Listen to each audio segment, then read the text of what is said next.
Merci. Mehdi Aliwa, sociologue à l'université, professeur enseignant à l'Université internationale de Rabat. Exactement. Donc un sociologue qui va nous parler de foot. Parce que vous êtes passionné de foot, vous êtes déjà, je vois que vous portez le maillot de l'équipe nationale. Devant le Maghreb.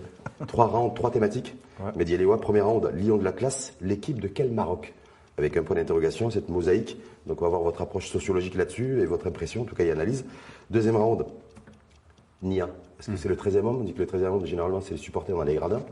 Mais là, c'est le propos aussi de Walid Regragui qui transcende en tout cas les joueurs et tout l'effectif, et pas que. Oui. Donc on peut dire aussi, d'un point de vue sociologique, est-ce que c'est un retour aux valeurs perdues? Avec un point d'interrogation. Et troisième round, Maroc-France, jeu, enjeu, rivalité, adversité, diversité. Donc là, vous nous direz aussi, en tant que sociologue, ce que vous en pensez. Sur le premier round, Lion de la classe, l'équipe de quel Maroc? Quand on voit aujourd'hui le profil des mamans des joueurs, quand on voit l'histoire aussi sociale et politique d'un certain nombre de joueurs qui sont nés à l'étranger ou d'autres qui ont rejoint des pays étrangers durant leur parcours, en tout cas scolaire, est-ce que tout ça fait qu'aujourd'hui c'est une alchimie, une sauce qui a bien pris, avec une mosaïque en fait qui reflète un Maroc que beaucoup de Marocains ne voient pas forcément? Je pense qu'on en a vraiment conscience et de plus en plus. C'est juste que le Maroc va un peu vite et il y a des questions aussi d'avancées sur lesquelles des fois on n'a pas assez de retour ou de prise de conscience. Puis on a aussi une question de génération. Il suffit de regarder notre jeunesse aujourd'hui et je pense qu'elle est beaucoup plus connectée aux pulsations du monde, aux questions de mobilité, aux questions de ce qui se passe ailleurs, plusieurs langues. Elle est beaucoup plus urbaine, la jeunesse aujourd'hui marocaine, même qu'il y a une jeunesse bien sûr en souffrance aussi, mais pas seulement. Et je pense que c'est quelle équipe? Les Lions d'Atlas, c'est vraiment l'équipe du Maroc. Il représente. C'est l'équipe aussi de tous les Marocs. En fait, c'est ça en fait. Le Mehdi Aliwa. Est-ce que c'est aussi l'équipe et avant tout d'ailleurs du Maroc? C'était l'expression très franco-française à une époque. Du Maroc d'en bas, en fait, du Maroc des zones rurales, du Maroc retiré, du Maroc isolé, du Maroc un petit peu peut-être en marge, en tout cas un peu trop du développement de ces dernières années. Est-ce que c'est ce Maroc-là aussi? C'est pas faux. Ce qu'il faut voir, c'est que le foot de longue date, peut-être pas à tous ses débuts il y a plus d'un siècle, mais de longue date, c'est devenu un sport prolétaire, on va le dire comme ça. C'est un sport plutôt des classes populaires, même s'il y a des gens des classes moyennes qui y jouent, même si tout le monde regarde. En fait, les grands champions de ces 50 dernières années, et même plus, arrivent souvent vraiment des classes populaires, voire même des fois de la grande pauvreté, que ce soit les Brésiliens, et même dans le côté français. Il suffit de regarder d'où viennent les joueurs. Et dans le côté marocain, évidemment, aussi, les gens arrivent de Goulmema, comme Sabéré, ils arrivent des faubourgs de Casa, ou comme ou de Teza, de différentes régions. De différentes régions. Mais ils arrivent aussi de l'immigration. Alors c'est vrai qu'il y a une surreprésentation des descendants de migrants marocains par rapport à la population. Mais ce qu'il ne faut pas oublier, c'est que le Maroc est un des pays qui a le plus de ressortissants à l'étranger en rapport à sa population. Il est dans les 10 pays. Alors, je crois que c'est 13 ou 14% de la population qui vit à l'étranger. En termes de ratio. Alors, on ne retrouve pas le même ratio dans l'équipe nationale. Il est un peu plus fort, mais ce n'est pas non plus scandaleux parce que c'est lié au fait que les Marocains, c'est un peuple migratoire qui a migré un peu partout et donc qui a gardé. C'est aussi une stratégie. Mais ce Maroc aussi, où on avait Hakimi qui parle espagnol, Ziyech qui ne parle que néerlandais, où lui, il est rifin d'origine, donc il a ce dialecte aussi rifin, cette diversité aussi linguistique, cette mosaïque. Est-ce que là, pour la première fois, selon vous, Mehdi Aliwa, on a une photographie à l'instant T du Maroc tel qu'il est? Pratiquement. Au travers de cette équipe nationale. J'ai bien compris, pratiquement. Le foot, ça crée un sentiment d'identification. La nation mythifiée, puisqu'une nation en tant que telle est toujours basée sur des mythes. Ça ne veut pas dire que c'est négatif, mais c'est jamais la réalité de ce que nous sommes. Nous sommes trop nombreux dans une nation. Il ne faut pas confondre nation et communauté. Une communauté, on est tous cousins. Dans une nation, on est citoyens et on ne se connaît pas. On ne peut pas se connaître avec 34-35 millions de personnes. C'est impossible. Mais on a envie de faire famille, on a envie de faire communauté. C'est pour ça que les Marocains sortent dans la rue pour faire victoire, se serrent dans les bras, se collent les uns aux autres. Il y a beaucoup, ce sont des rituels très puissants. Les riches et les pauvres aussi. Ah oui. Parce qu'on voit que dans cette équipe nationale aussi, on voit des gens qui sont issus de milieux favorisés. Favorisés. Oui.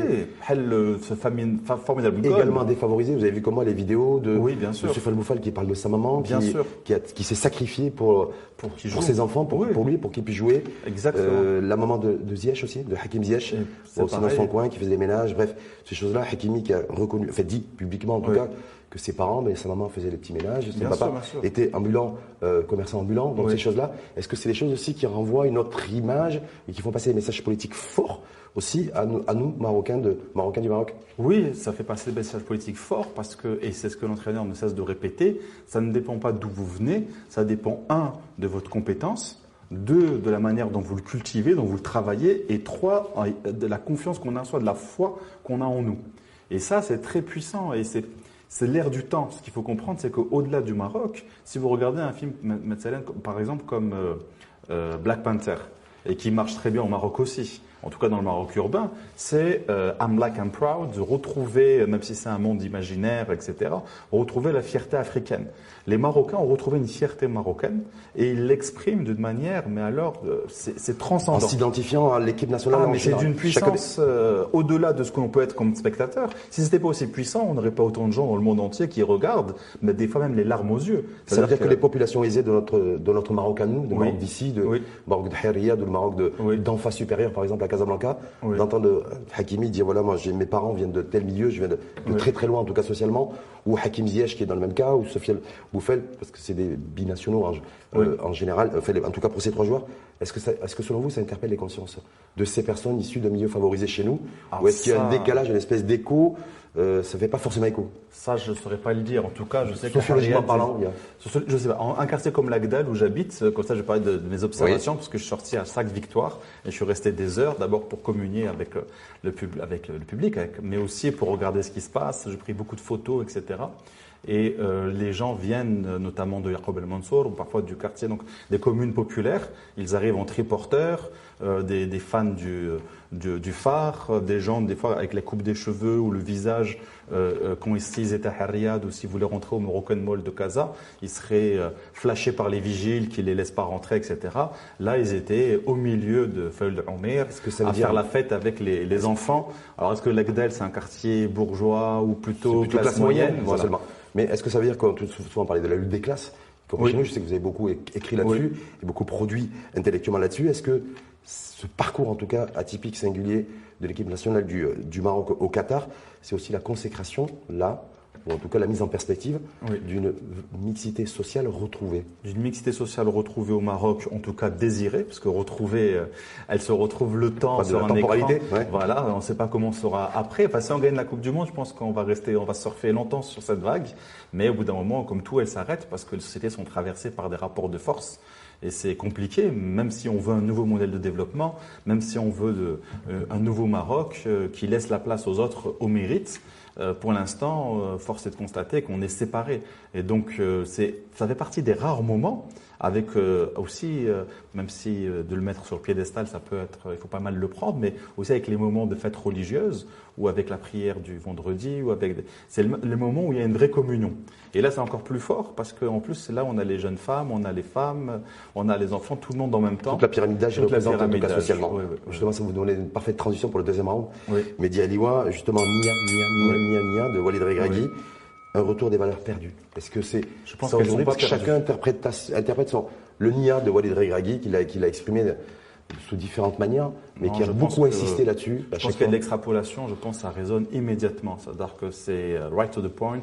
Les gens ont tout compris et ils ont compris ça dans tout le Maroc et de tous les Marocains du monde, mais même en Afrique du Nord et même au-delà, dans le monde musulman. Évidemment, au Maroc et en Afrique du Nord, Nia, ça recouvre 2 choses.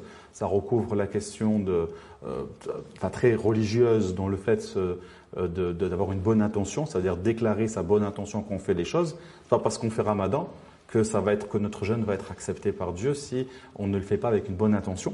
D'accord? Et inversement aussi, parce que ça on oublie, c'est ça la grande tolérance qu'on a, c'est que quelqu'un qui fait quelque chose qui est jugé haram mais qui ne le fait pas avec une mauvaise intention, sans savoir, etc. Par extension, c'est quelque chose qui disait beaucoup dans les milieux des migrants musulmans, marocains ou maghrébins ou autres en Europe. J'ai mangé quelque chose, il y avait du porc dedans. Mais tu savais ou tu savais pas? Non, je savais pas. Donc c'est pas grave. D'accord. D'accord. Vous voyez, c'est ça. Donc c'est ça parce que même dans son propos, c'est pas que ça. Walid Regragui, qu'on soit de confession musulmane, qu'on soit chrétien, qu'on soit de confession juive, Nia est importante. Et être sérieux, rigoureux dans ce qu'on fait et entièrement dévoué. Est-ce que c'est ça le concept ou le terme politique de Nia de version Walid Regragui? Ça va plus loin. Ça montre qu'en fait, ça va plus loin que la simple question de bonne intention. Il y a une question aussi de détermination, de croyance, mais de détermination et de foi en soi, parce que c'est aussi dans le langage populaire qui est encore très puissant au Maroc. Par exemple, si on a foi, c'est l'action d'avoir la foi, par exemple, dans telle médecine traditionnelle. Et donc, ou de voir des voyants, puisque au Maroc, là, en ce moment, on veut savoir qui va gagner, etc. On fait des pronostics. Donc, les boules de cristal. On peut aller voir Chouafet, on peut aller voir mais est-ce qu'on va avoir la foi, est-ce qu'elle a la nia ou pas? Si elle n'a pas la nia, on va pas la. Est-ce que ça a heurté les consciences sur le Wadi Aliwa? Parce que au début, moi j'en ai eu les voix s'élever en disant mais qui est-il Walid Regragui? Il n'est que sélectionneur d'équipe nationale. Pour parler comme ça de nia, c'est pas un frère, c'est pas un imam, c'est pas. Voilà. Moi, il y a eu pas ce petit entendu retour ça. Ah bah allez-y. Enfin non, c'est possible. Oui, c'est genre. Voilà, c'est un peu interpellé, c'est un peu heurté, c'est un peu, en tout cas questionné. Je sais pas. Moi, ça a résonné partout autour de moi. Tout le monde a entendu le message et tout le monde a compris que, en fait, il parlait de quelque chose de. C'est pas parce que on est humble, pas parce qu'on veut pas toujours faire la publicité de ce que nous sommes sommes pas déterminés à faire les bonnes choses. Et ça, c'est important parce que au Maroc, et surtout dans ce monde où l'argent pourrit tout, il y a des gens qui pensent parce qu'ils vont montrer qu'ils ont une Ferrari, qu'ils sont arrivés. C'est pas ça la question. J'ai dit une marque de voiture. C'est ça le message aussi de Nia de Walid Regragui, selon vous? Après, quand il parle des gens d'en bas, quand il parle de Rocky Balboa, il fait une mélange. Il mélange, c'est pour ça que ça résonne, la culture américaine avec Rocky Balboa, la question de la banlieue, parce que c'est un gars de cité aussi, la question religieuse, la question de la croyance populaire. Il fait un mélange de tout ça. Et le message, on le reçoit bien. On vit dans un monde où l'apparence est parfois plus importante de ce qu'on fait. Et nous, il dit, non, nous, ce qui nous importe, c'est de dire aux gens, croyez en nous. Si vous croyez en nous, on croira en nous. Et l'apparence, ne regardez pas de savoir. Et la contrepartie, c'est les joueurs qui mouillent le maillot sur le terrain. C'est ça. Faire honneur au peuple, rendre le peuple heureux, l'Afrique heureuse, exactement. Le monde arabo-musulman. Exactement. Et et au-delà même. Moi, je suis en train de voir que ça va au-delà. Ça va au-delà. Ah oui. Justement, il y a des intellectuels comme vous, mais de l'autre côté de la Méditerranée, qui ne comprennent pas trop pourquoi. Voilà, on dit OK pour le peuple marocain, c'est un satisfait. Le peuple marocain est debout, fier de son équipe nationale, c'est tout à fait normal. Bon message aussi pour l'Afrique, parce que l'Afrique aujourd'hui soutient entièrement tous les pays du continent, les chefs d'État, aussi le Maroc, le monde arabo-musulman. Mais est-ce que le message aurait pas dû être beaucoup plus large? Et se dire, voilà, je ne me cantonne pas au Maroc, à l'Afrique et au monde arabo-musulman, mais je parle au monde entier parce que la Coupe du Monde, c'est une exposition soft power de 3-4 milliards d'individus minimum. Moi, je pense que ça parle le monde entier. Après, il y a des lignes de fracture anciennes qui ont été cultivées de différentes manières. Des gens ont cru dans la guerre des civilisations, dans le choc des civilisations, ont même investi, notamment les États-Unis, avec Bush, qui parle de guerre civilisationnelle, qui fait référence aux croisés. C'était pas il y a longtemps. Hein. Puis après, on a eu Trump quand même. Entre-temps, ça s'est calmé, mais la guerre a continué. Mais ça s'est calmé avec Obama. Donc évidemment, il y a des lignes de fracture qui sont puissantes, qui restent. Mais de ce que je reçois de messages de gens qui ne sont pas forcément dans le monde arabo-musulman, etc., c'est quand même des messages de soutien. Par contre, l'Europe comprend bien qu'elle est visée.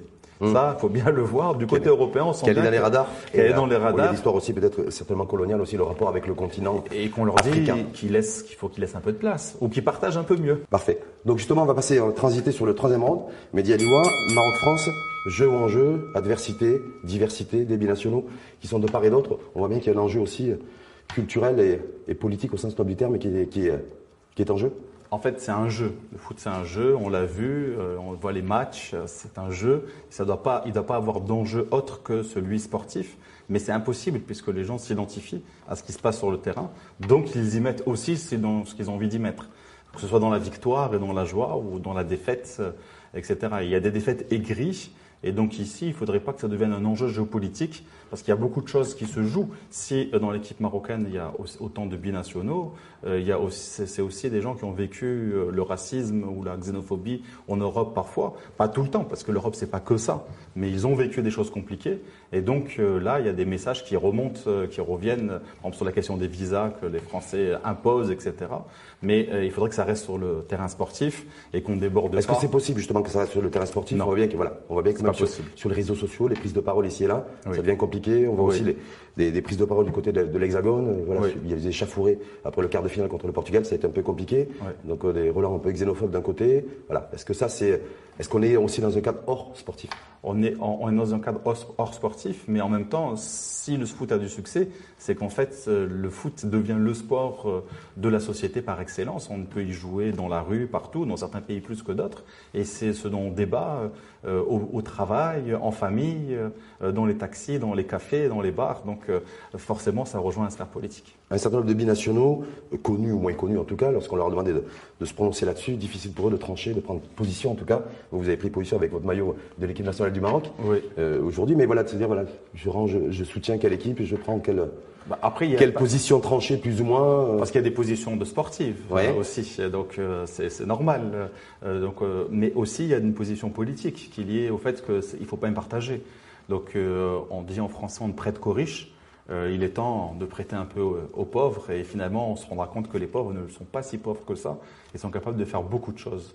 Une victoire du Maroc, ça veut dire un message politique extrêmement fort à Paris.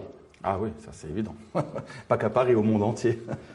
Au monde entier, parce que c'est la question de nous avons les infrastructures, nous avons l'histoire, et vous êtes rentrés récemment dans l'histoire. On est même jusqu'à aller insulter les Africains en disant qu'ils n'étaient pas suffisamment entrés dans l'histoire.